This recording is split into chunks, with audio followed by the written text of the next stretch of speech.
Let me tell you a story about a group of kids who used their breakdancing skills to take down Big Biz. We saw Breakin 2 Electric Boogaloo, so you know what that means. Now it's time for How Did This Get Made? We're gonna have a good time, celebrate some failure, not just be a hater. Cause you know you wonder, how did this get made? Let's wallow in the mediocrity of subpar art. Perhaps we'll find the answer to the question, how did this get made? Hello, people of Earth, and welcome to How Did This Get Made? I am Tall John Shear. Boy, oh boy, we have a great episode for you today. I'm so excited to talk about Breakin 2, a movie of my youth. The film came out in 1984. And what do you need to know? Well, our main characters are back, and I'm talking, of course, about Kelly, Turbo, and Ozone, but this time they're using their dance skills to save a local rec center. People, this movie is bananas, and I'm so excited to talk about it with my co-host, who I think loves breakdancing just as much as me. Please welcome Jason Mantzoukas. Paul, I am thrilled to be here. I'm thrilled to be here for Breakin 2 Electric Boogaloo, which, as a 12-year-old, was a huge movie in my life. Same. This movie was massive. These two movies, well, Beat Street, Breakin, and Breakin 2 Electric Boogaloo, as a young kid who was obsessed with breakdancing, who would pull, cardboard boxes out of the basement. We're back on this bullshit? Uh-oh. Oh, yeah. She's already getting into it. She's already here. Coming in hot. But I have to admit, I really loved rewatching this movie. I had a blast watching it. And so I'm excited to talk about this because I'm reunited with some of my best friends in the whole world, Ozone, Turbo, and Kelly, These are the heroes of our time. I mean, I was the same way. I watched this movie a ton when I was a kid, but I don't even want to delay her entrance because not only are there hairstyles, not only are there outfits, but there is breakdancing, and we all know how our next co-host feels about breakdancing. Please welcome June Diane Raphael. How are you, June? I'm not well. I don't feel great. I did not like this movie. What? No, June, really? I thought this was like right up your alley. No, it wasn't up my alley. And actually, I'm going to start at the very beginning. I've never seen Breakin. I've never seen Breakin 2, Electric Boogaloo. Okay. And I obviously I recognize Kelly from Ninja 3. Oh my God. I was so excited to see her. We are now creating the Kelly-verse. I love Kelly, but I want to start at the beginning. Like, is this a movie about breakdancing? Because I saw a couple breakdancing moves, and then I mostly saw like variations on the robot. Oh boy. Oh no. Really opening up. Well, first of all, I will say this movie does no... This is such a controversial take. I'm sorry. I will say that this movie doesn't really help the breakdancing movement in the opening sequence because they just do tight close-ups on hands and feet. And I believe that breakdancing is better seen in a wide shot. I don't need to see a wrist or a foot. It looks way less impressive, and it makes me think they didn't have enough extras. They isolate all of the popping and locking. They isolate on individual body parts rather than the whole person who is doing it. Yes. And that is, I agree. Sometimes filmically, this movie fails the wonderful performances. But nonetheless, I mean, you cannot deny that the turbo rotating house dance, which is an incredible dance, I think, at the centerpiece of this movie, I think is incredible. And so many, the breakdance battle is great. I don't know. We can get into it. We're gonna. The turbo house dance. Yeah. The turbo rotating house dance. I mean, again, show me the dance. All I saw, all these I saw was a gentleman, a young gentleman, walking around the walls of a house. No, again, how can you say that? That is a show-stopping moment. You sound like the parents, June. You sound like the parents. This isn't dance. What are they doing? What's this Stanley tells me about our daughter dancing in Paris? Darling, she doesn't even have the job yet. And I also understand that she's been back in the streets with that Bozo or Turbine or whatever the hell their names are. She isn't in the streets, sweetheart. She's volunteering. It's charity work. She is helping all those poor little underprivileged children. Yeah, well, I'm going to do something about this nonsense. Well, darling, I don't know what you can do. Kelly's old enough to make her own decisions. I'm going to find a way. Call her up. Yes, dear. Get her over here for dinner. Yes, dear. I want to talk to that girl. Yes, dear. That's how I feel. Wow. And I love dance. I love dance. But I didn't feel anything watching these dances. I didn't feel connected. I didn't feel inspired. I didn't feel like I ever got the beat. Also, I'm going to say something. I'm going to say one other thing. When they were in group dances together, all doing the same thing, practicing for the shows, just jamming at the Miracles? what's this place called? Miracles. Visionary Miracles, jamming at Miracles. Wait, Jen, I'm sorry. Working on their dances. Yeah. Wait, but Paul, they were never in step with each other. Well, hold on, Jen. I just want to ask you a question. I can't see you. We're on Zoom, but are you wearing a hard hat right now? Because you do sound like someone who wants to destroy Miracles. Are you like operating surveying equipment, trying to destroy? Do you work for? Here's the thing. Do you work for Dudley or whatever his name was? I don't know. Maybe I am. I don't know. Maybe I'm getting older. I feel like you are dangerously close. I feel like you're dangerously close, June, to saying Kelly should go to Princeton. Well, I She did think Kelly should have gone to Paris. She did. I said it a million I was times. sitting next to her. Of course She said it. What? She said it. She said she What's should. she doing? June, go to Princeton. Well, no, June- I don't know about June Princeton. literally I said- said go to Paris. No, Kelly June, should have June, gone to Paris. I don't mean to call you out. We were watching this movie last night when the dad came in and goes, I'm going to make you a deal. I'll write you a $200,000 check if you go to Princeton. You go, take the deal. Take the deal. You were so... Because I didn't understand why she wouldn't have taken that check, handed it over to Miracles, and gone to Princeton, and she could have still pursued her dance career. I mean, here's the thing. What nobody, she had a none dance of those career. None of those kids or the adults in the room seemed to recognize was that the infrastructure of that building was crumbling. They were in a hazardous Agree. I agree, but they were raising the money to fix the structure. That's I don't disagree with that. It was dangerous. But every single day they kept Do those we know kids that? in there. Do we know this Every to be single true? day they kept, yes, there were engineering problems with that building. I mean, Listen, the building if looked you really believe old. you believe the town council and all of the corrupt city officials and the developers who are trying to develop that land, if you believe their narrative, if you side with the grown-ups, then the building is dangerous. Okay, well that's the joke of it all, by the way. Like when one of those suits says, "Hey kids, I'm so sorry," when that woman says, "I know you want to save your space," when she calls them kids, I mean they are also adults.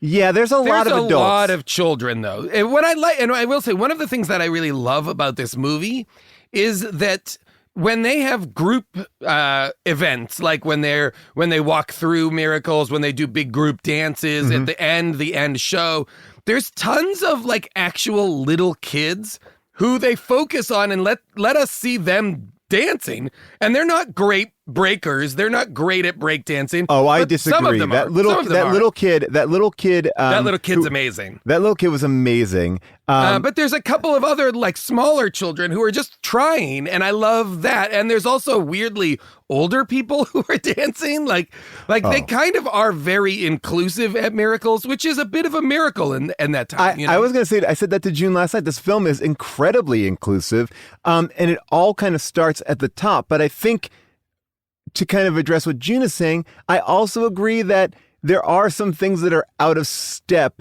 in this world. When we first have our opening rap that turns into this giant musical number, it is off key. Like that is a bad rap. Like that rap makes really, like it is a stutter step rap. Yes. Hey, Kelly K, won't you come this way? We're gonna take you to the place where we all stay. We're gonna take you to the place where we all go, and we call this place the Miracle, where my mellow ozone and turbo T, they're a combination that can't be beat. So come on, everybody come along with the TKO crew, cause you know what to do. We're gonna all take a walk on the avenue. But then it breaks into this giant musical number. And I was like, I wanted to ask you both, what's the reality here? Is it a musical? Because never in the world does it open up to a musical again. This is what I was going to say, because this coming very soon after the Cats episode. So we talked a lot in Cats about what a mess it was, how much there was just singing for no reason. And for me, I was like, why is what was happening in Cats really bothered me? But the same thing is happening here. It'll be a musical dance number and then barely a couple of lines of dialogue and then straight into another. Sometimes they cut from a dance number to another dance number, like the turbo rotating house dance number.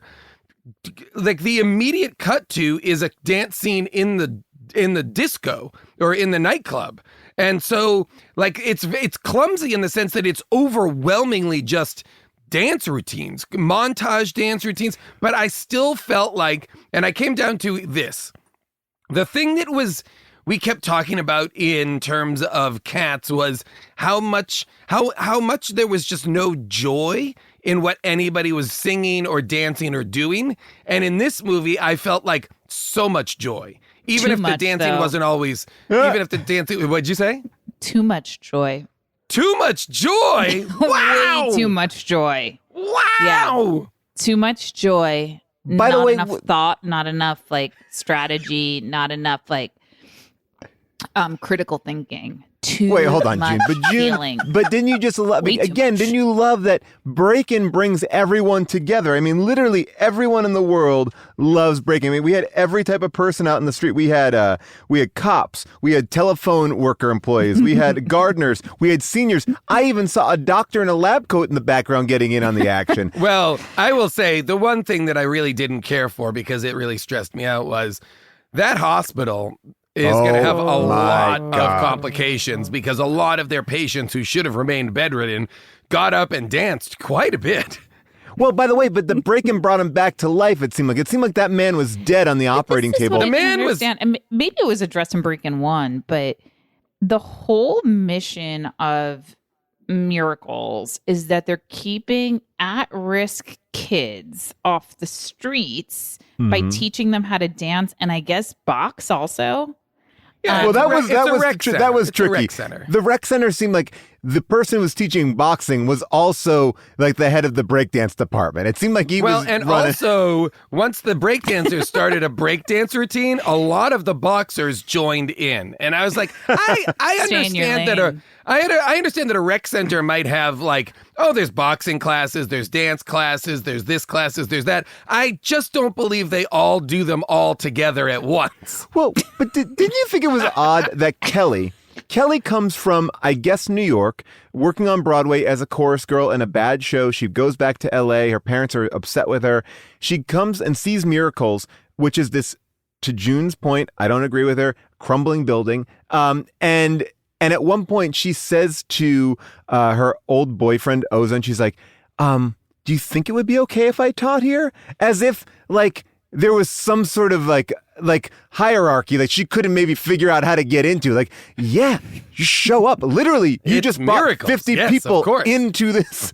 You have a mime showing your... I don't think that there's like much of an interview process. She's like, I don't know. I mean, do I have enough talent to teach here at Miracles? That's another example. And again, not knowing the source material and not knowing Breakin 1, I might be speaking out of school, but what I never understood about Kelly, and this is why I wanted her to go to Paris, why I wanted her to go back to Princeton.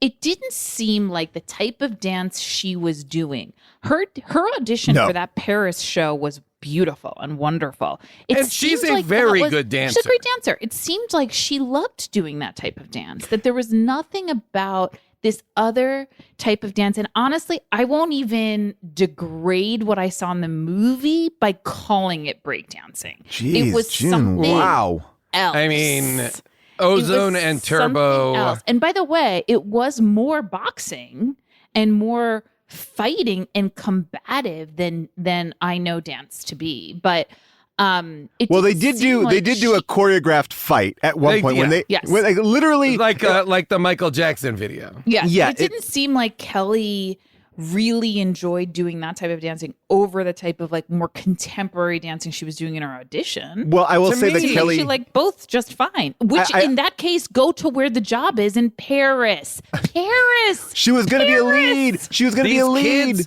These kids depend on her. No, they don't actually. but- That's my problem with the movie, Jason. The kids do not depend on her. They are going to be just fine with Ozone and Turbo and all of the other people. They're going to do No, just they're she not. They provides need nothing. Kelly. They need Kelly, and then Kelly brings her parents, and her parents. Kelly saves the day. It's basically, in a bit of a problematic way, it creates a white savior problem for this movie. But her dad gives the $50,000 that puts them over the edge and lets them save miracles. Listen, like with the amount of press they were getting, some white savior was going to come in and cut a check. It's interesting. June, I think, so powerfully identifies with Kelly that it is strangely positioning you in a very strange place inside of this movie. June literally is addressing this movie as if she had an opportunity to go to Paris and she did not choose it. And June, she can I trains ask you a kids and question? regrets it to this Here's my day. concern. It's not just like go to New York and like be on this Broadway show. Go to Paris? Paris. Go But live June, in the Paris to be a kids, the star? Are you kids. kidding me? But the kids will be all right. Oh, June. Wait, hold on, June. What great giant stars have attained huge success by being a lead in a play in Paris? Well, Let's be- listen, it isn't a trajectory that I was like that familiar with, but I mean to work and sustain yourself doing what you love to do and live in Paris. I mean, I just did not get it. I didn't understand it. I did like at one point, to speak to what June was saying about her not enjoying it.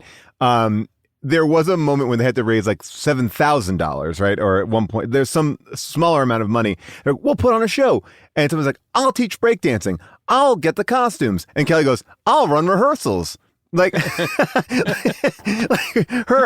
only thing that she's adding is that she'll run. Not even like I will train you. I was like, I'll run it. Like she'll be like, okay, guys, 5:00, we got to be here. Let's go. Let's go. She was the person responsible for like pressing play on the boombox. The boombox. And that's the other thing. Like at one point, it seems that they made $7,000 in one day from just their car washes. If they had kept at that pace, they didn't have the time. By the way, the mime. They had 30 days. They were given 1 month. By the way, Nate Kiley did some research here. Apparently, the mime brought in $4,500 in one day. Wow. Yeah, so that mime actually did have the time. If they were making $7,000 a day for 30 days, they would Do have the math. absolutely covered their. I don't know if they could have gotten that every single day. I mean, like, I Is don't it know how many tax car deductible? washes are usually only on the weekends. I don't know. Listen, if that group could pull in $7,000 a If day. Electro Rock shows up and starts another dance battle, they might get interrupted one day. June is right. It would take 28 days. If they were making $7,000 a day, it would take 28 days to make the right amount of money. But I would imagine they've tapped out their community after 2 or 3 days because like they'd have to really start expanding and then going way wide. But because my point is this: if this group of scrappy kids can somehow, even in just the community they're in, make $7,000 in cash in one day, I trust and believe that they could absolutely come up with that money. You know what's interesting? And now I'm starting to think about it. I think that It is time to think about it, Jason. part of why I have such a fondness for this movie, and part of why I'm so much less critical of it, is that I saw it when I was one of the kids, and so identified with the kids' story, and so powerfully understood that this was a story about kids can challenge adults and win. That kids can fight for the thing they believe in, even if it is foolish, even if it is whatever, that they can fight adults, fight the people that are telling them what to do, that fight the people that are saying, you can't do this, you don't belong here, this, that, and the other. That's such a resonant theme for a kid. just And like so the tagline says, if you can't beat the system, break it. So exactly. Amazing. So I think there's still a part of me that that my access point is from a kid's point of view. So if I were to have seen it as an adult, I might feel, June, like you do from an adult's perspective. No. Kelly is acting very irresponsible for her future, You guys, no. I watched this movie like Jason as a child. I didn't remember a lick of it. I remembered so much of this movie. I remember Ozone and Turbo, and I wanted to be obviously like Turbo because he's the coolest. But I will say this movie is joy in a bottle. Like, I mean, and I think to June's point, because it's not even fully clean, it's like nothing really makes sense. Like, they are just... Like, everybody seems like they're having so much fun. The dancing that is omnipresent, it makes everybody happy.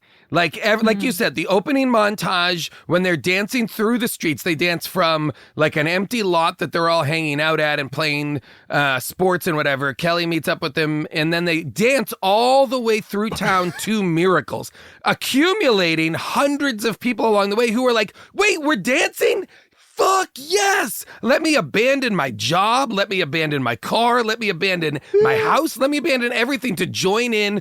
It feels like the movies that, to me, rip this off completely are the Step Up movies. Yes. You know, the Step Up movies basically take this model without this, there's no Step Up. Add a competitive element to it, because the Step Up movies are always like our dance crew versus your dance crew.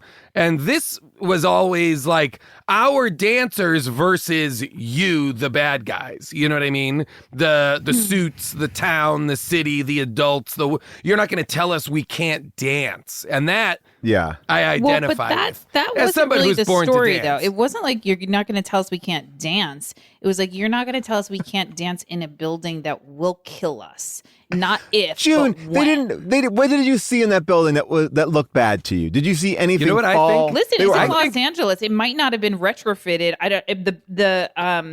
This is pre-quake. Earthquake had probably I think it was pre-quake, but it was not structurally sound. I think I'm going to be honest here. I think I see what this is all about. And June, I think you're not willing to say it. You are pro malls.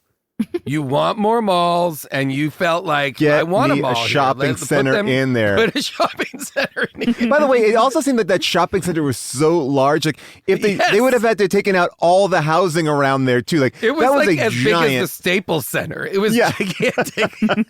By the way, believe me. I mean, Los Angeles has been sold off to developers, and it's one of the reasons why I am voting for Nithya Raman for LA City Council. Absolutely. November 3rd, because our current councilman, David Rue, is literally that character in the movie who has sold off this city to developers. And I will say, Nithya has made a pledge that she will save Miracles. Well, Nithya has a large breakdancing platform, and I've seen her people out on the street, and when they they'll pop lock and then give you a flyer, and it's great. Yeah, she says she's going to reopen Miracles. She's going to make sure it's safe. Ozone, she's endorsed by Ozone and Turbo. Which no one thought that was possible. But nobody thought you could politicize breakdancing. If I had been connected to what Miracles was actually doing, and if I had seen these kids at risk and understood, like, wow,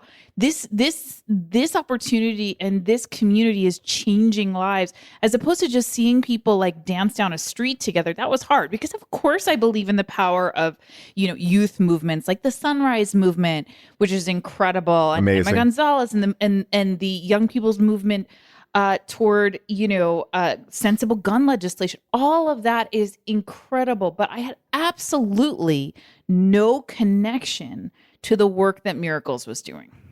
Well, the work that Miracles was doing I don't think was political in its intent. It was to give kids a refuge from the streets. June, this is breezy. I mean, this is classic rec center stuff. How are they funded?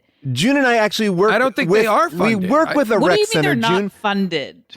I think they're just kind of set up in that they've building. Just taken over that building, like they're squatting there. They don't pay any rent. They are the legal tenants. They say it. The boxing coach says we are the legal tenants here. Is the city claiming eminent domain? I mean, no, the city is saying that if they don't do the structural renovations, that they forfeit their lease. They have to tear it down because it's not safe. Yes. That's right. You're right.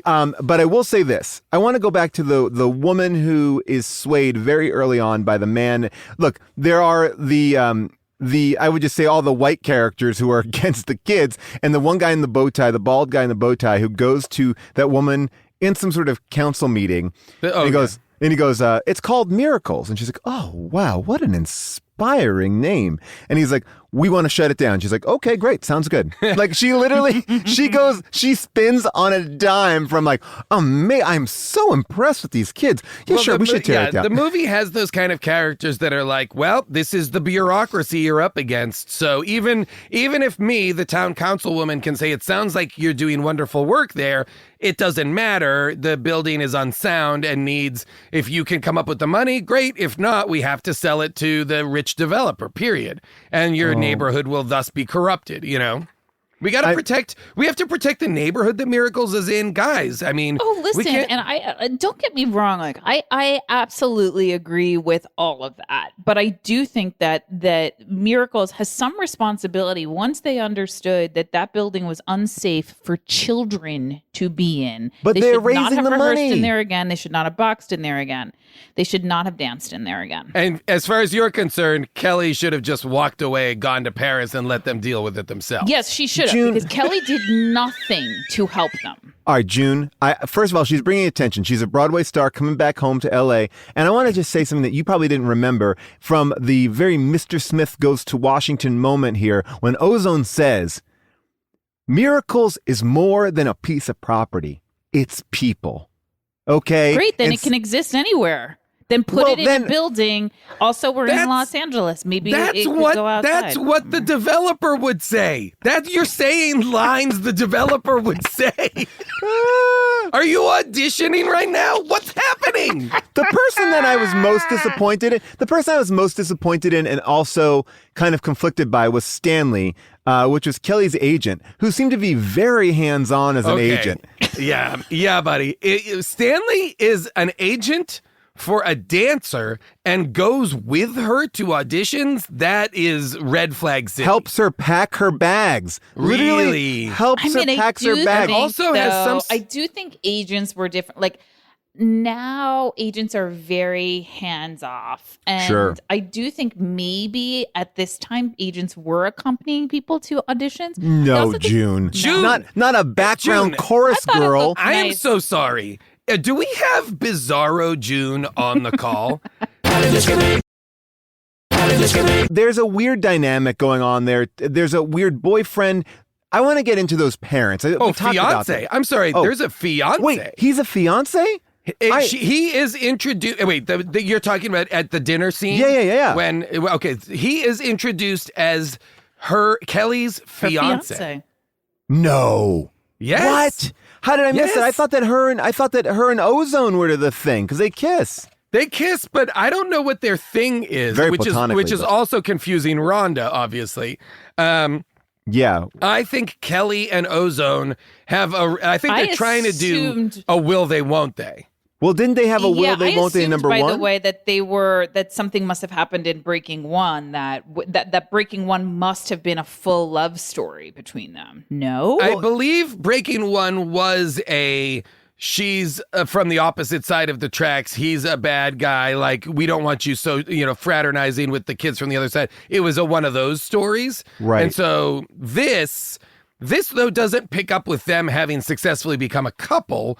This picks up with she's been gone for a while and now returned. Okay, so I just read the Wikipedia breakdown of the first movie.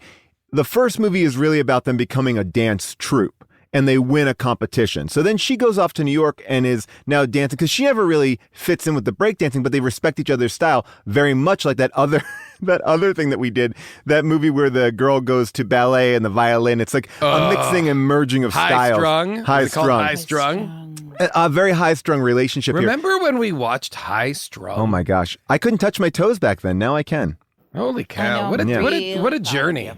Thank you. What a journey. But I will say this much, that I feel like, so the first one is like they are becoming friends, but to me, it would have been a stronger choice if she had a boyfriend in New York that she brought back and then she fell in with this group and then there was a little bit of a conflict. Because I have to say, when that moment happens, when there is this fight about between her and the other girl who likes Ozone, I'm like, whoa, what's going on here? Yeah. I agree. I thought I told you to stay away from here. So I didn't take your advice. I can see that. Kelly, I'm only going to tell you this one more time. Leave. You're not going to tell me what to do or where to go. I liked it a lot better around here with you gone, and I want it to stay that way. You think you're so tough, don't you? Well, you don't have your bodyguards. You know, I turned down a good job in Paris to stay here, and not you or anybody is going to tell me when to leave. I'm staying. The weird thing about this movie is like it, and here's why I struggle with Kelly not going to Paris, because they set it up like they actually set up a white savior complex that doesn't even pay off because she doesn't save anything aside from, yes, I know her parents wrote her a check. There's no reason for her to be there at Miracles. It would have been better to me if she had, it would have been both a more problematic movie, but a better narrative if she had actually offered something to this community. And now she doesn't enthusiasm, anything. June. So I'm just like, enthusiasm. You're not going to get it. This community can absolutely sustain itself. This community can speak for itself. This community should exist without except for the mime. Kelly. You, Kelly, should not interfere here. Well, here's what I should think. Go pursue contemporary dance in Kelly, Paris. though, Kelly isn't arriving into this scene and saying, let me speak for you. Let me take control of this. Kelly's like, how can I help? How can I help in any way? Do you think first she says, do you think I can help? Then how can I help? I want to help. She's not seeking. She helps by, building sets. She helps by teaching classes. By the way, can we talk about what they're wearing when they're building sets? They're not wearing they're wearing kind of like they're dressed to the nines when they're doing construction work. They are always dressed to Ozone is wearing nines. a fucking a leather Confederate or like a Civil War hat with like a furry tail attached to the back. This perpetuates the young people. This is all, and again, this hits me on a nostalgia level. Like it's all like thrift store clothes or whatever. So you see like one kid's wearing like a marching band jacket. And I'm like, yes, I know that. I know that look. I remember when you would buy a random like marching band jacket and that would be your alternative look, I want to go back to a time where I could dress like this. I was also in marching band, so I have so many pictures of me in marching band marching band uniforms. What? Really? We got to get those up online. Oh, June, you don't want to see me those up online. See those. You don't want blue and white marching band uniform with, get ready for it, a full ponytail. Whoa. Wait, that's kind of close to on Jess and Lennon's show. You kind of had I didn't have a ponytail or anything, but we were in marching because the plot line of that episode was that Lennon and I were old flames from when we were both in marching band, which Lennon and Jess wrote because Lennon and I were both actually in marching band. Well, okay. So I want to go back to this fiance thing for 1 second because why did Ozone and Turbo smell his ass? I must have missed that part. I missed that as well. Okay, so when he comes into the house, they're making faces like, ew, P.U., gross. Like they're maybe and then to his ass? Well, then they pick up the back of his jacket and they sniff his butt like, oh, whoa, I missed that. And I didn't know, I was like, wow, they really are having so much fun at either saying that he smells like shit or he is shit. But it's a real, before it gets really bad, with him, they are literally smelling his ass and doing full on. I mean, everyone's really embracing mime work here, not just the mime. And the mime, who didn't get the more part. Lest you're concerned that there is also just a mime hanging around, the mime also breakdances. Well, I mean, everybody pops and locks. What do you think about that, June? Are mimes like breakdancers? What do you mean? It seemed to show a direct correlation, almost like the mime begat the breakdancer. Oh, that's interesting. If you were to do one of those charts. Listen, I found, I'm not gonna, I guess, belabor the point. I found the dancing to be so, unsatisfying to watch. You couldn't ever. I can't believe the house dance. The house. You can't admit that the house dance is one of the best things that you've seen. I mean, it made Inception look simple. I turned to you. I turned to June. That Christopher Nolan saw this and was like, "Oh, this is what I can do." I believe he did, because I said to June, I was like, "This movie was made for like $10." I was like, "How the fuck did they?" I cannot figure out how they did it. And I was like, "Is it a gimbal? Like, they put the whole house on a gimbal and it rotates." And then I have Nate Kiley did some research. Apparently, a Freddy Krueger movie was shooting like next door, and they had that in that film, and they're like, can we borrow that set? And they're like, sure. And they borrowed that set, and so if you look in the background, Freddy's glove is on the wall. Whoa! To kind of be like an homage, to be a thank you for letting us use the gimbal wall. I loved that scene, and I remembered that scene because I think we've seen some version of this now a million times. Lionel Richie dancing on the ceiling. Yeah, in a million different ways. Yeah, Lionel Richie dancing on the ceiling, or in horror movies, or in Inception, this kind of a thing. And this is the first time I feel like I remember as a kid seeing it and it blowing my mind, you know? Yeah. And then when the girl comes in at the end, and he's still dancing on the wall, it's awesome. Oh, okay. That girl, I love that girl. The way they ADR'd her voice. Oh, this is sad. So incredibly wrong and upsetting. Yes. It's really tricky. It was hard agree. Not right. Por favor. I will also say this movie does too much ADR. I think they did it too many times, because apparently I do have a little bit of a thing about Sabrina Garcia. She spoke Spanish and English, but her voice was so weak that she could barely be heard on the audio track. So that's why they needed to dub her. And she was also in a closet at one point. Why was she in that hospital closet? Okay. And then someone even says, what was she doing in there? Was she hiding from the nurses? I mean, I thought maybe she's hiding from the hospital staff, but why? Why would she have to? Why? Yeah, why is she hiding in the closet? I was like, are they? She trying comes to make out it of that look closet. Like, yeah, are they? I was like, are they trying to make it look like? Are they pretending like the closet's the bathroom door?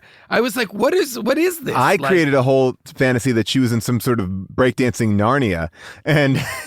That's her. That's how she arrived. Yes, there's a closet door at the back of the Miracles, the place that she dances. Oh yeah, the band shell. The band shell there, exactly. But there, the ADR in this movie is so crazy, because I think they even ADR the fiance or somebody to make them sound more like stereotypically white. And or like hoity-toity, like Richie kind of, you know, and they give him like a Kennedy-esque, almost like weird, like whatever. And they pop it in throughout. Like, you could tell that whoever was doing sound design was like, let's do more. Let's get more in here. Because even the construction workers are like, hey, that's my lunch. Well, they'll do a lot of things. Is it his lunch or is it equipment? I don't know. They'll cut to a wide shot and then just put lines of dialogue in so that you don't have to see it coming out of characters' mouths, but it still adds to the scene, because you could tell they just were like, well, this is the footage we have. Oh. How can we create and sculpt a riveting dance-based narrative around it? They did not use any section of footage, so much so that like everything that was shot is in this movie, and that end sequence where that kind of terrible musical number is going on, they are just cutting to balloons, they're cutting to the crowd, like they're like, if we shot it, it is going in this movie. Like we should say this, and I meant to say this at the top. This is a canon film. Yes. Right? And so if people might remember, we've done a lot of canon films. Ninja 3 Golan and Globus are the producers. They made everything from Masters of the Universe to, what else have we done? Oh, I mean, their canon group is like Bloodsport, Over the Top, Master of the Universe, Cobra, Breakin 2, Ninja so they 3, are really the patron saints of this, and their whole Apple. ethos is the Apple. Remember the Apple? Oh my God. Their whole ethos is like really cheaply shoot as quickly and as much as you can, and then just like cobble it together and get it out. I mean, so much so that when Turbo falls down the stairs, which is the moment I remember from a kid, because that was so upsetting to me as a child to see some kid fall down a flight of stairs. And when Except you that see, it's not a kid, it's like a grown man. oh man, that stunt double. That's like stunt Spaceballs double. level stunt double. It is so visible that it is a grown man wearing Turbo's outfit. It is hilarious. I mean, Gene, did you feel an emotion when Turbo fell? I mean, what do you feel about Turbo and Ozone? We know how you feel about Kelly, but did you feel anything about, like, did you feel like they had a reason? I found everybody in this movie to be so unappealing to look at. And there's something about the movies that were made during this time. I mean, we were as a nation so concerned with forehead sweat, like so concerned with protecting it on men, on women, and it made everybody just look like shit. Everybody's wearing those weird men, like sort of braided head things, Headbands. and they look terrible. And like Kelly's a beautiful woman, she looks terrible. Turbo and Ozone, I think, are good-looking guys, and they look terrible. Like everybody just looks terrible. Are you saying that I shouldn't be leaving the house right now wearing like a half sleeveless mesh shirt? Oh my God. The craziest my face. That is fluorescent yellow. But you know what? It is because actually when Kelly was giving me like very young Kris Jenner vibes. And when she slicked her hair back, like when it was wet, I thought she looked so great. But when it was sort of winged out like that on top and fanned out, like everybody's hair was, all of the white ladies' hair was fanned out. It just looked so horrible. And, it's just sort of stunning the way that even those nurses, like the sexy nurses, it's like, wow, you've taken what I think are very attractive people and managed to make each and every one of them look pretty terrible. Here's what I'll say. I don't know that that's the movie as much as that's the 80s. I think you're right. You know what I mean? Like, I think right. this movie was and not to say that everybody looked like this in the 80s. I think this is a little bit pushed, kind of colorful, poppy. You know, it's definitely a designed version of, but this is what people like. I wore, like, there's a kid in a Shark tooth t-shirt. necklace? I wore like puka bead necklace. I wore like, there's stuff in here that I wore for sure. And a lot of it is, so a lot of that rings true to me. And it really is just, this is how people dressed. And this movie is like, here's what they wore. And it now seems patently absurd. I wore a pretty large crucifix as a child. Did you really? Yeah. Oh my God. I was like with Christ on the cross. Yeah. Wow. Yeah. Absolutely. For a small Jewish boy in Long Island, that must have been very conflicting. I want to go back to those nurses for a second. That was an odd part of this thing. Again, the movie takes like about 3 moments, or maybe 2, where it becomes a full musical. The rest is grounded in reality, or at least our representation of what reality is. And when those nurses come in, they seem to be the reason why everyone is, like, it seems like sexy is making everyone come alive, not breakdancing. Right? It's like seems like it's breaking kiss, right? Isn't it the kiss between when the right, they kiss, Spanish girl kisses Turbo and he wakes up? Then everybody is like elated and the hospital is transformed and like everybody, I mean, like, I'll be honest, like the pregnant women who are there, I'm assuming in active labor, shouldn't be up and doing a choreographed dance routine. Like the surgeons shouldn't leave the operating theater. The man who is being operated on should not get up. But all of these things happen. It is alarming. But it seems like the women, like, it just seems like this is a weird, like, in every other scene, our breakdancers are leading the charge. And I understand, like, the kiss has, like, unlocked these 3 sexy nurses to kind of bring sex into the hospital, which is not a place where you need to inject sex. It's not like, oh, this is such a, it's not like oh, everyone's so conservative here. We need to inject sex. It's like, no, listen, I don't know about sick. you, but I think hospitals, are pretty sexy places. And I know this because of what I've learned on Grey's Anatomy, what I've learned on ER. I mean, there's a lot of sex and sexiness happening at hospitals. By the way, I was laughing so hard. I don't disagree. I think there's definitely chemistry between healthy people in hospitals. And that it can be like a very alive like workplace setting in that way. But I don't want to see patients finding their sexuality there. No thanks. You don't want a doctor leaving you on the table because they all got horny for 3 nurses that are running around. I wouldn't want, if I was in a hospital bed, I wouldn't want to look out and see the nurses station all rehearsing a choreographed dance routine. This is to me, the song din da da din do do din da da. That song, girls in my school in a talent show did a choreographed dance routine to that song. Like, that's how huge this movie was to me as a kid. Like, that song inspired the girls in my grade to do a full-blown choreographed dance routine to that song. Wow. Okay. Well, look, I mean, wow, this movie I'm surprised that June, this missed you entirely, and yet you love the Step Up movies, because I feel like this is the evolution of that. The origination of that. I think those I'm are a little bit, not to be. I'm a little bit younger than you two. Yeah, no, I think that's probably I think I agree. I think a good portion of why I'm as forgiving and as as enjoy this as much as I did is right. There's nostalgia. Yeah, there's something about this movie that felt like it was on all the time too. Like, these are one of those movies that played, because I'm sure Canon sold the rights for $2.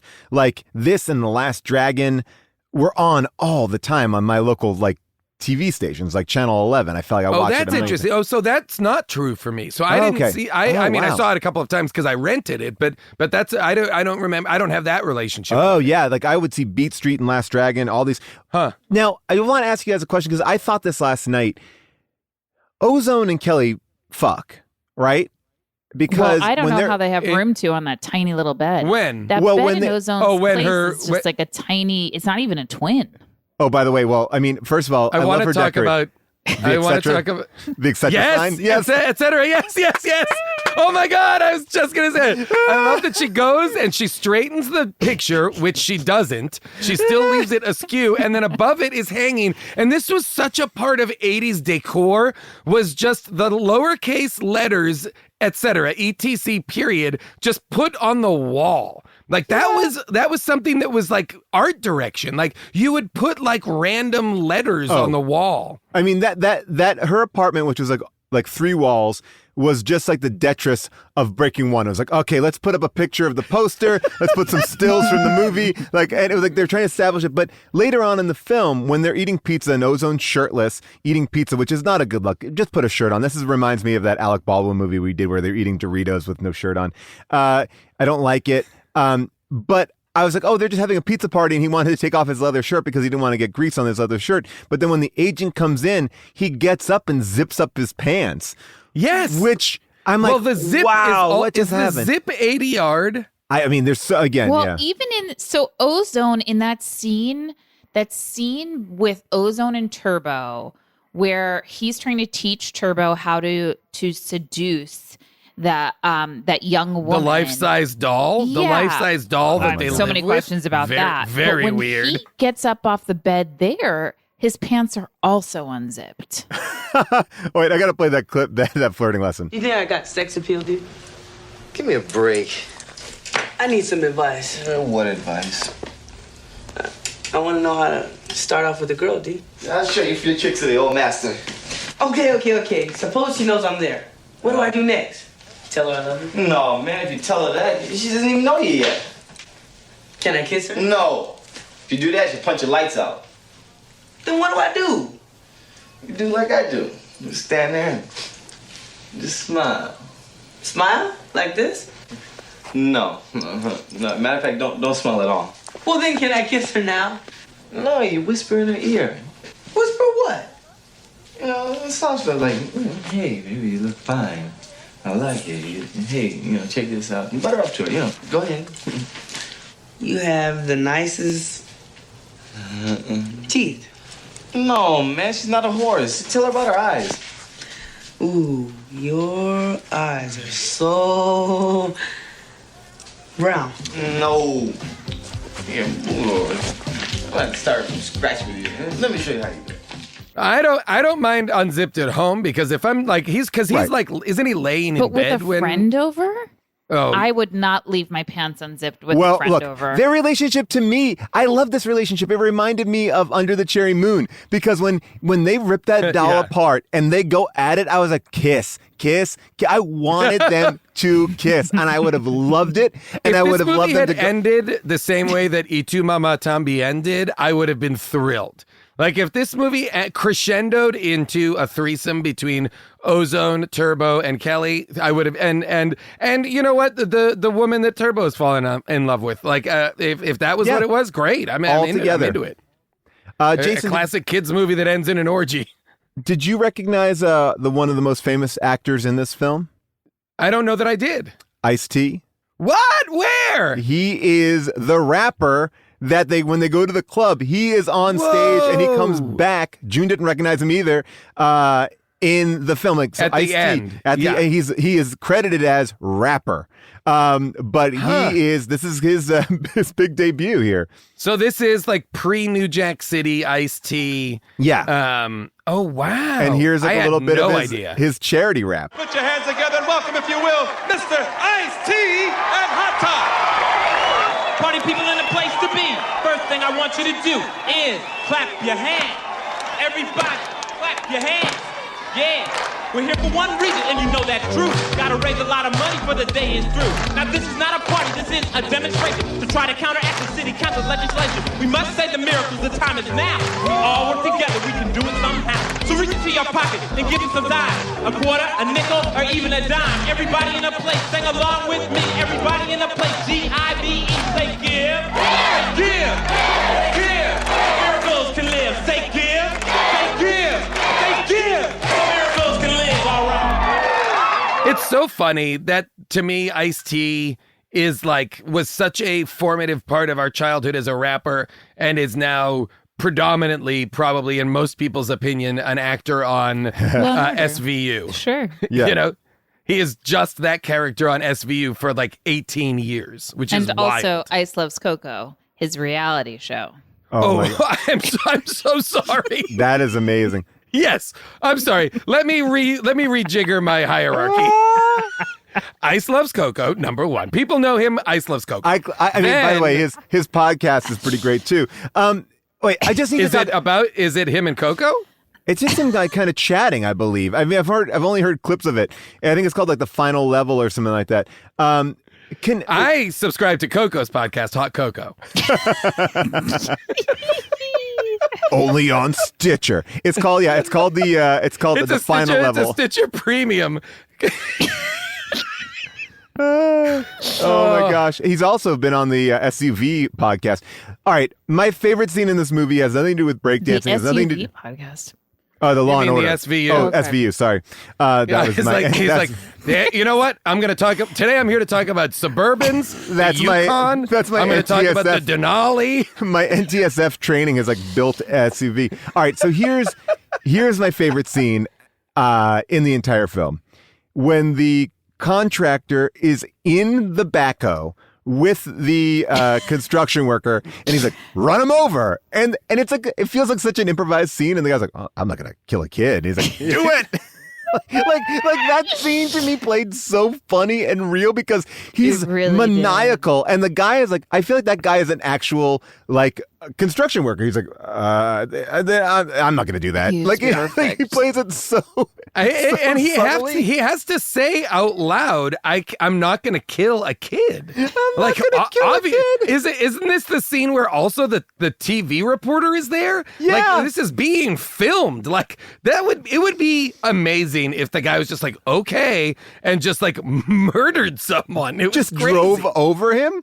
I mean, but it really is, again, it gets at that 80s sense of Gordon Gekko, greed is good. The developers are the bad guys. These guys they're ruining our neighborhoods. They're coming in, they're kicking us out of our places, and they're building shit for them, not us. Like, it really gets at that kind of archetype that was so prevalent in the 80s as gentrification was taking over, as cities were being transformed. And so it really did have a real, like, fuck this guy, stick it to the man kind of vibe, which who had that vibe throughout the whole movie, and I feel like got only a couple minutes to shine, but I think it was probably one of the better performances, is the dog of the rich parents, where they cut to him for 2 tight close-ups for no reason. The dog gets close-ups, and I was like, wait, are they doing this like to cover cuts? And I was like, well, it doesn't make a difference because they already have 2 shots of the parents, so it's not like they only have a wide. I was like, why did they? No, I think they want the dog's input. I think filmically, they're suggesting that the dog is contributing somehow. Like when the dog has a single, I think we're meant to believe like the dog is speaking its point of view, and it's like the parents only can hear it, maybe? I don't know. My God. Well, clearly we had opinions about this movie and about breakdancing in general, but there are people out there with a different opinion. It is now time for Second Opinions.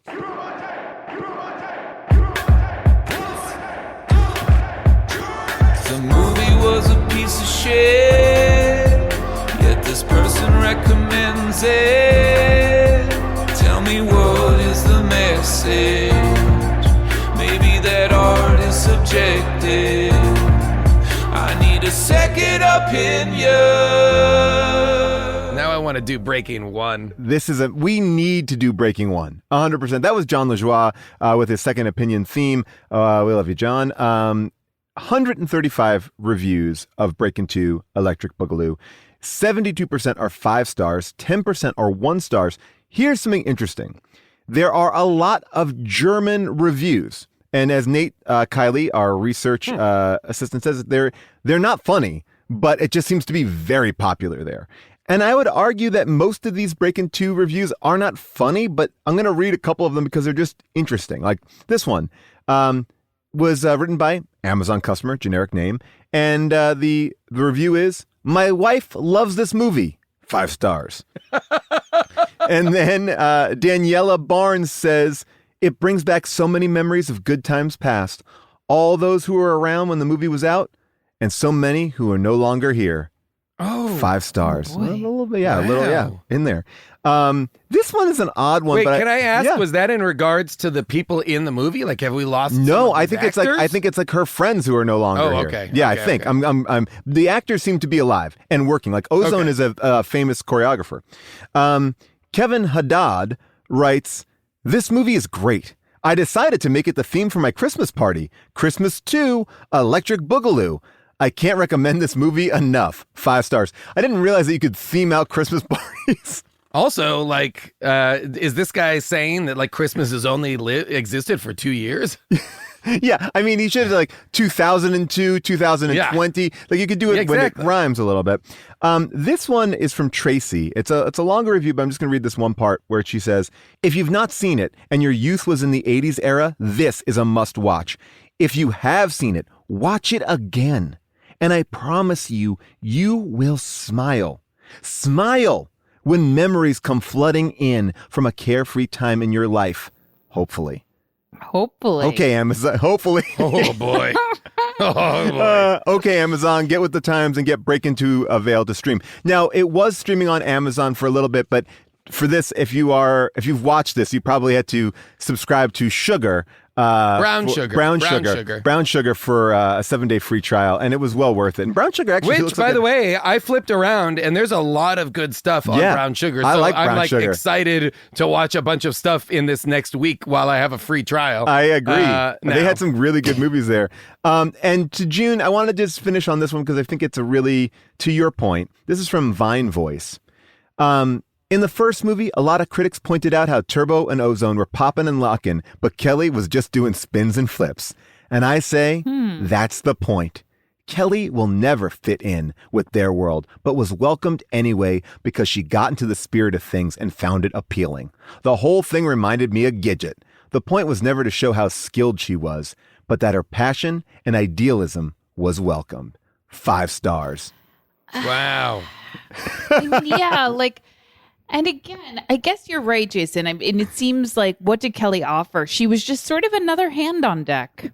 And there already seemed to be a lot of people there. There seemed to be a lot of people, but no one in leadership positions.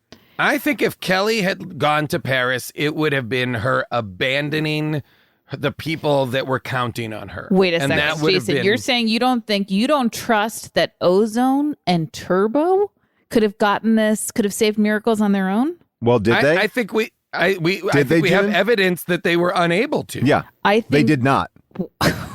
Wow. Wow. And also Kelly can choose, as we saw her do, to be part of this. Listen. All Kelly provided was access to her parents who just randomly arrived because they saw it on the news. They were moved by her idealism. And we're impressed by it. And we're so impressed. But it was not Kelly's idea to stage this sort of sit-in. You're right. You're right. It was Kelly's idea to believe in herself. Yes. And not take the easy way out. And her dance capabilities, she would have gone to Paris. I June, think maybe she's going to be on the local news. That Kelly realized. That is the selfish choice. Kelly realized, you know what? I don't got it. Wow. And I'm not ready for the big time. These are the takes. These are the hot takes that people tune in to How Did This Get Made? I love when June comes at a movie like this. I'm going to say one thing to you, June. If Kelly had the goods, if Kelly was someone who should be a lead in a production in Paris where all the great stars go through. Where every dancer is proven, where they're the testing ground for all modern dancers, Paris, France. To go from Broadway to Paris, France. That's the trajectory we all want to achieve. That's what we understand to be the dancer's life. You get good enough on Broadway, straight to Paris. Listen, we've talked about this before, but there's so few dancers that actually pop as dancers. Sure. Okay. Sure. So a dancer's life is limited. The lifespan is limited.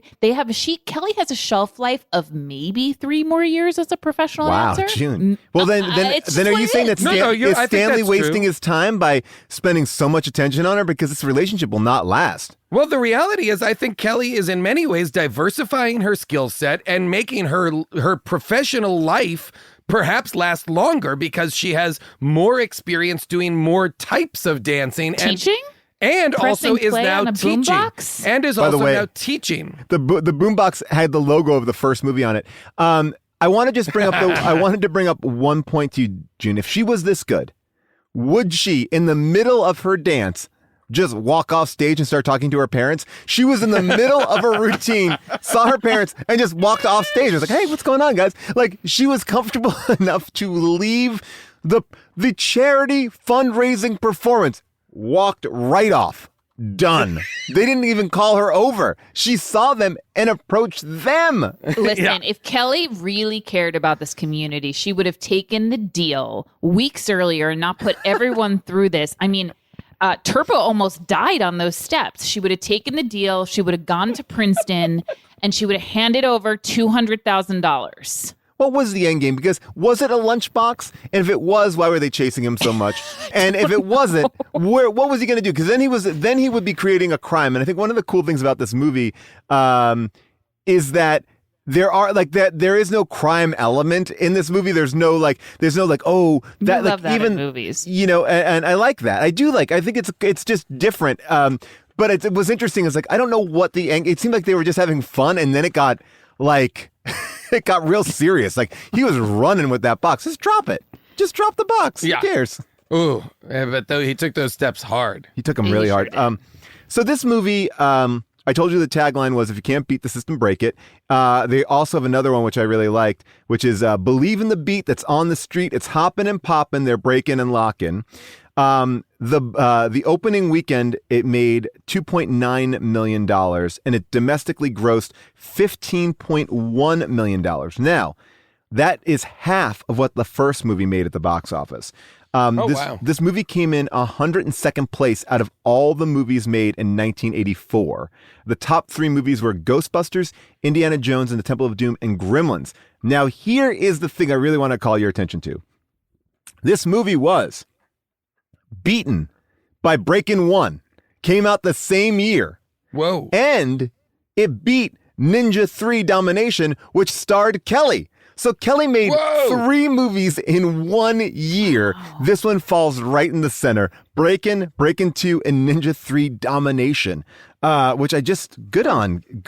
Well, what I realized Lucinda in Dickey. this movie is, and I know we'd seen her in Ninja 3, was that she is a very good dancer. You know, like Yes. her, when we see her actually dancing, her style of dancing, when she's doing the audition, when she's doing, not when she's participating in the breakdancing, she's like they're showing her in a wide shot doing the dancing. Like, it's not a body double is what I mean. Like, this actress can do that dancing, which I actually really liked that they integrated that and let her have real moments of like, oh no, this is why she should have gone to Paris. Get that job. This is why she should have gone to Paris. That audition. Wow. Jason, she's giving it everything she has, and she's completely connected, and it's a beautiful little piece she does. Sure, but then she puts herself aside for the betterment of the whole. I guess maybe it's a communist movie. Wow. She I want to didn't have to, though. All she had to say was like, "Hey, Mom and Dad, can you write that check?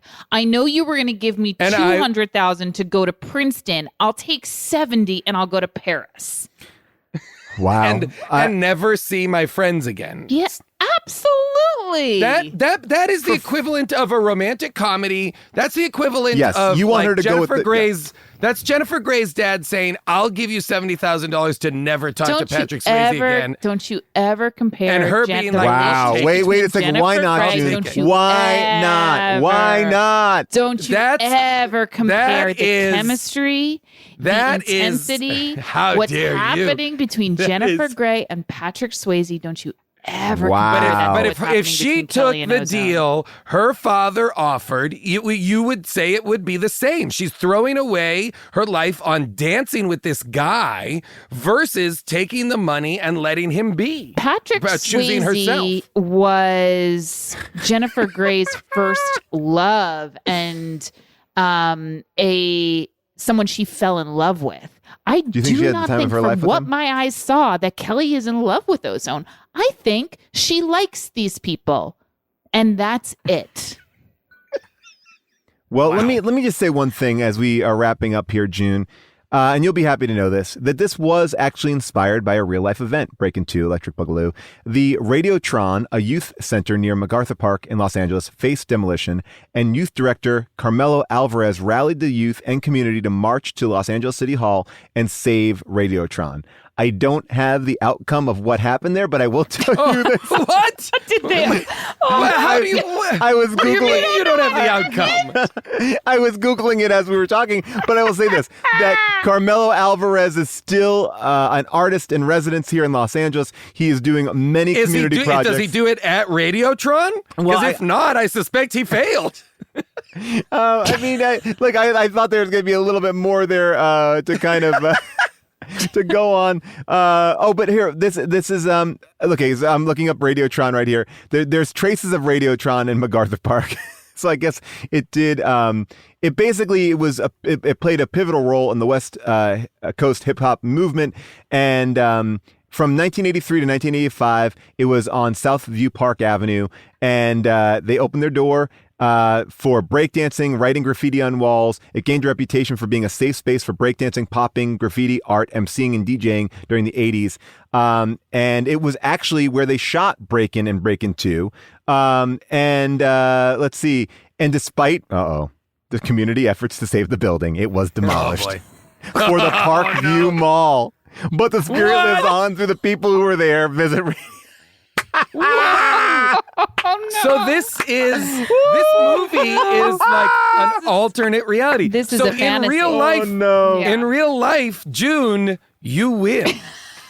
Oh no! And all those people are alive to tell that story. So yeah, Well, like that is a Kelly win. never Truthfully- went to Paris. Carmelo Alvarez is still involved in youth and cultural programming. For 30 years, he's been instrumental in opening 14 youth and community-based cultural centers throughout Los Angeles and Mexico and in New York. And he's currently working on his 18th venture. So Great. There he is. He did it. Oh, by the way, I did have one thing I wanted to say too. There was a messaging problem because they painted on the building "Save Our Streets," but it should have been "Save Miracles," right? I guess maybe because they shot it at the real place, they couldn't afford to change that. Because "Save Our Streets," they weren't trying to save the streets; they were trying to save the building. Save the building. Yeah. Which I That's guess, true. yeah, I don't know. Maybe that's a nitpick. Would you recommend watching this movie, Jason? Absolutely. Absolutely. Especially if you like or enjoy, like I said, the step up movies. What's the Julia Stiles one? Save the Last Dance. Save the Last Dance. Especially if you like movies in which, it is a coming together of different dance styles. Yes. Blah, blah, blah. I don't know. And again, I'm fully willing to admit that I am participating in middle-aged nostalgia for my own childhood because this looks so much like my childhood. And I was, again, a kid breakdancer. I took lessons at the YMCA. Oh my gosh. And I breakdanced. We did breaking competitions in between classes at my elementary school. Wow. So I will fully admit. So breakdancing, let me ask you. So Yes, please. breakdancing is more than just going down on the ground and spinning around like a turtle. You getting into it So again? breakdancing you can split into two categories, right? So there's popping and locking, which is like everything you do on your feet, like all of the what you called the robot, like the hand, the hand stuff, the flowing kind of sharing of energy, like I'm holding all of the Passing it, on the ground, like variations on the moonwalk, looking like you're floating, all of that popping and locking on the ground. And then when you go to the ground, back spins, shoulder spins, head spins, all of that, the windmill, all of that stuff is a different subset. So some people were good at, so if you had some people were good at popping and locking, some people were good on the ground, blah, blah, blah. So all of it is, I think, I don't know, maybe I'm being wrong, but I think all of it technically falls under the umbrella of breakdancing. And which area was your, forte? Popping and locking. Okay. Now, Jason, did you notice when Ozone gave that one guy a note when that guy goes, "Hey, watch this," and he goes, "Bup, bup, bup, bup," and then Ozone's like, "Try it like this." Bup, bup, bup, bup, bup. I didn't really notice that much of a difference between those two moves. I think it really was it just was more. It was just accentuated more. I think it was the same move, just bigger is what I don't know. I agree. It didn't seem very different. I am going to just announce right now that I have taken, just because something is difficult doesn't mean it's good, the shirt that we created for June in breakdancing, and I'm putting it back in the store on TeePublic right now. So just as we've talked about this, it's got to go back. It's got to go back. What's the image on that? The image on that is a few breakdancers popping around the dialogue. Because what I was going to say is I had the poster, not for this soundtrack. I think it was the Beat Street soundtrack, the LP, came with a poster inside that was diagrams of breakdancing moves. Yeah. And I was going to say, the shirt should be diagrams of breakdancing moves. Yeah. And then the phrase you just said. It does have like really cool. It does look cool. I think Great. It does have a little bit of that on there. So that is back in play. We are kind of coming up to November right now, and as we are talking about a lot of things, just a reminder to make sure that you vote, make sure you research your all the things that are on your ballot. And Vote Save America actually does a great job of breaking down where you live and what's on your ballot so you understand it a little bit better. So I want to just shout out that. Jason and June, anything else you want to promote or talk about? No, yes, just of course, yes, let's all vote. And yeah, I don't think I would recommend this movie. Sorry, I forgot about that. Yeah, sorry. it's okay. I'm gonna Sorry, please. So sorry, yeah. I'm gonna say my piece, but I had fun talking about it. And it's interesting, Jason. I was just thinking, like, for someone who spent that amount of time dancing, I feel like I have seen you on dance floors at various occasions, and I don't see you breaking out any of the moves. Wow, now it comes for Jason. It comes for Jason. Well, no, but I say that because I do feel like breakdancing is so disconnected from any other type of.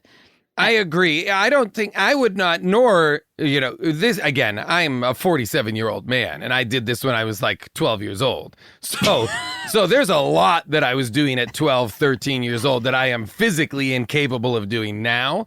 I think it would be almost, I once in an improv show did the worm. And really hurt my dick. Like really like. What? Yeah, because when the worm, it's when you flop along on the ground like this, and I just went like flop, like and straight on, like I was like, oh, and in the middle of a show, I was like, oh. I also hurt my body doing the worm on Parks and Rec. Because my character did Kaboom. I kaboomed the park in the second season of Parks and Rec.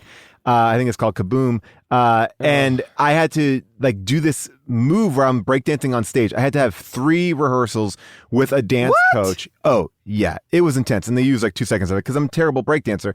But they wanted me to jump off the stage and then do the worm on the ground, on regular ground? On regular dirt ground with rocks and stuff. And I cut up my thigh. Like it was a mess. That's not good. Yeah, not good at all. I did not do well. So, but no, June, you will not be seeing me breakdancing at any events that we are at dancing together. I'm not much of a dancer. In general. I don't see you doing really much dancing at all. I'm not a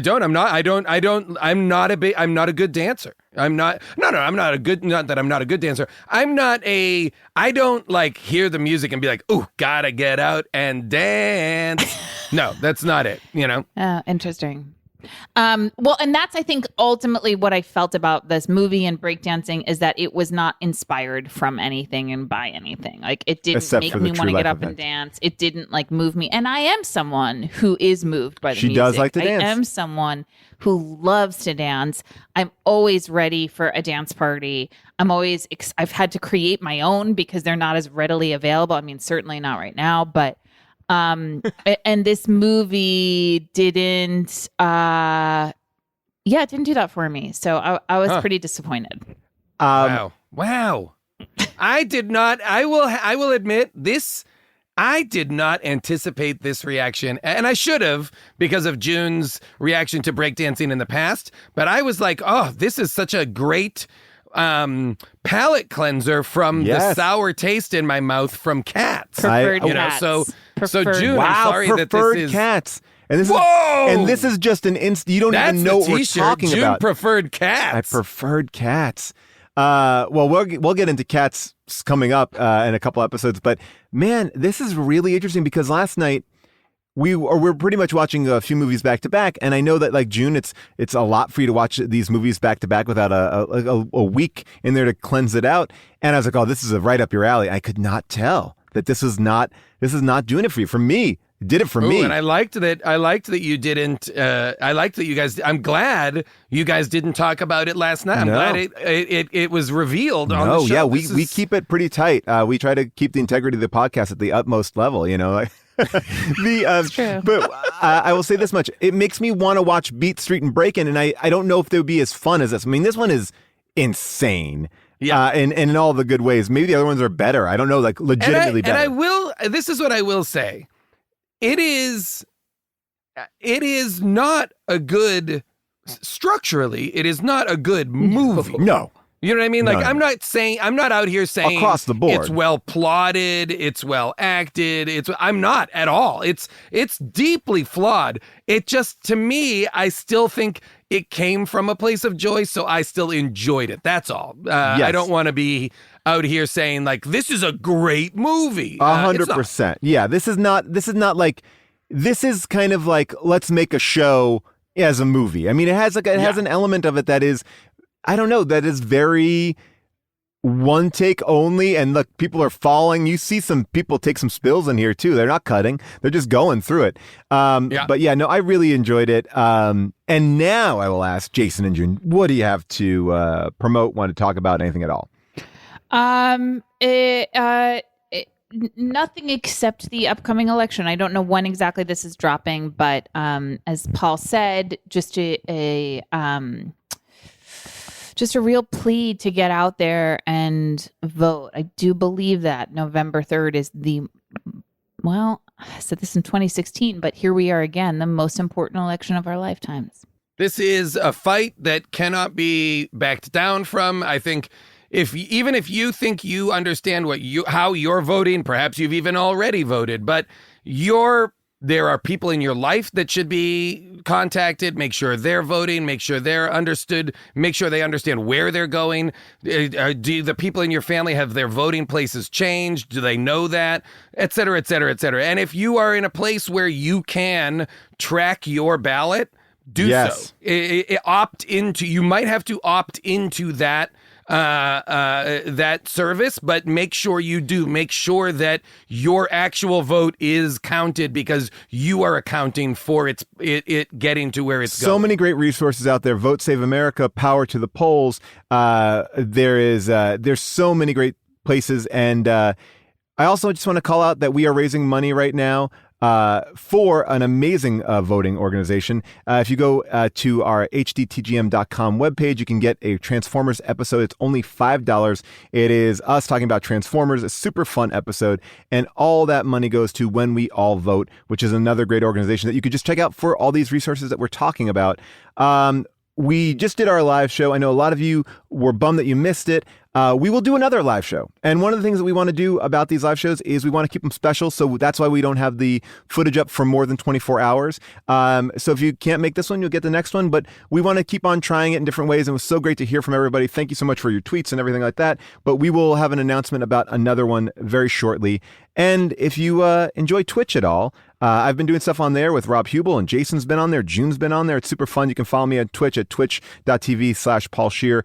A big shout out to everybody who makes the show possible. That is our producer, Cody Fisher. She's amazing. A big hand to Devin Bryant, our audio engineer. And of course, our other producer, Avril Halley, who picks all of our films. This is Breakin 2. She found this and couldn't have been more happy. Molly Reynolds, who's doing so much work behind the scenes. Nate Kiley does all of our research. Nate, we love you, Nate. And I'm glad that we found out the end of that Radiotron story. A big shout out to Kyle Waldron and Zach McAleese, who does all of our art. They are equally very talented people. You can follow them on Instagram. You can also follow us on Instagram and on Facebook. And remember to rate and review the show. It really, really does help so much. We appreciate all those things. They're telling me to do it more. And if you want to hear our entire backlog, our category, everything commercial free, you can sign up for a Stitcher Premium account where you get 1 month free by using the code BONKERS. That's 1 month free. And you can even hear this episode right now, commercial free, if you're signing up for that, in the premium version of it, of course. Brand new app there. Really, really fun. Thank you, everybody. Tune in next week for the mini episode where we will talk more about Breakin' 2. We'll talk about your problems. Jason and I will have a quar chat. Just give me a call at 619-PAUL-ASK. That's Paul Ask.